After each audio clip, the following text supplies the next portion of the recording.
Hello, my name is Dylan. Welcome to this lesson. In this video, I am going to show you how to use adjectives and adverbs in sentences correctly. First of all, let's take a look at their definition. An adjective describes a noun or a pronoun, while an adverb describes a verb or anything other than a noun or a pronoun. People who have an average English might already know that, even it is likely that they use them commonly. Now we will see some of the rules. Rule number 1. Most of the adverbs end in "ly", however some of them might not. Rule number 2. The word good is an adjective. In addition, its adverb equivalent is well. Rule number 3. Adverbs that answer questions can be problematic. They are sometimes misplaced in sentences which require adjectives instead. Rule number 4. There are 3 types of adjectives. Its usual form is called a positive degree, but there's also the comparative and superlative degrees, which are meant for comparison. If you know where to place adjectives and adverbs in sentences correctly, as a result, you will be able to understand them perfectly. You have to know that adjectives can be placed in front of a noun or after one of these verbs: be, seem, appear, become, get, look, feel, sound, taste, or smell.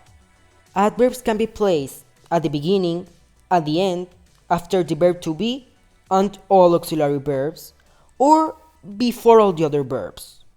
Now that you know everything about them, let's see them in action, and for that, I'm going to show you some examples.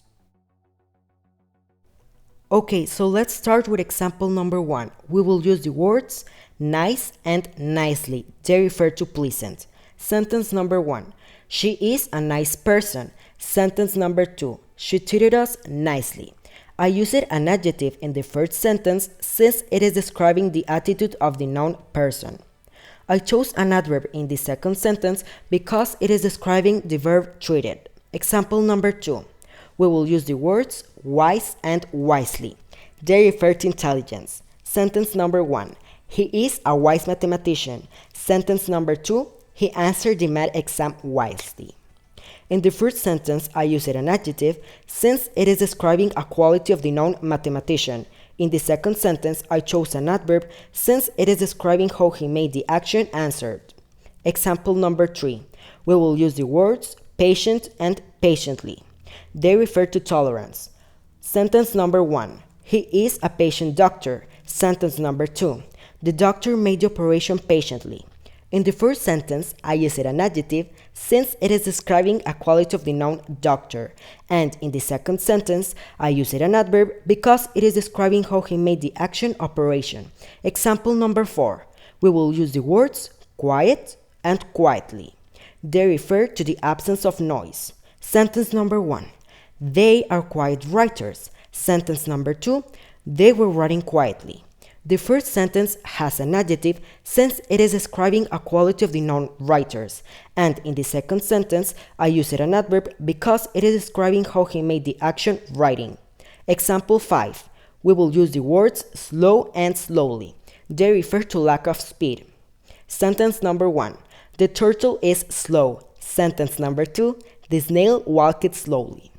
The first sentence has an adjective since it is describing a quality of the noun turtle, and in the second sentence I used an adverb because it is describing how the snail made the action walked.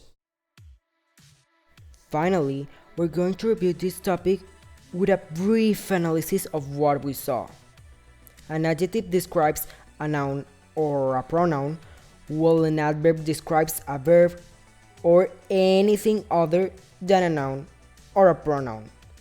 Most adverbs end in "ly", so that's a tip to identify them quickly. Well, that's all for today's lesson. Do not forget to review this topic in order to reinforce it, and I'll see you next time.